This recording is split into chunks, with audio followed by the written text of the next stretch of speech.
This is a rather cool-looking device. What is it?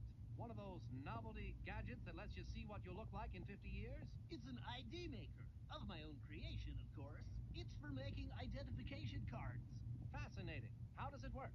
You place a photo in the photo slot, choose an occupation, and any name you like, then press the Process ID button. A completed ID will pop out of the machine. Professor, you're amazing. What if I made an ID, but then I change my mind and want to make a different one? Well, if you don't like the ID you created, you could make another card. Just reset the name and occupation, insert a new photo, then press the Process ID button again.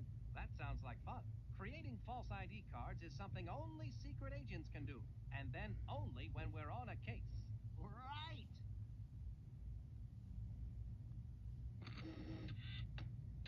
With the photo in place, I can now make a new ID card. It says Carlton.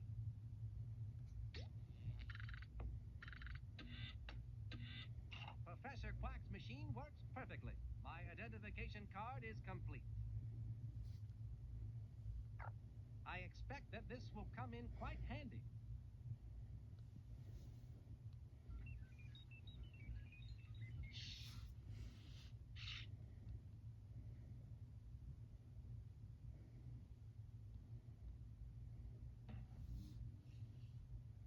Excuse me, sir. What seems to be the problem?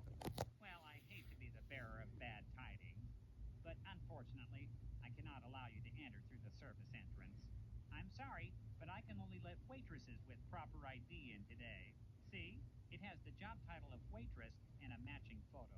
I seem to have lost my ID. Can you let me in without one?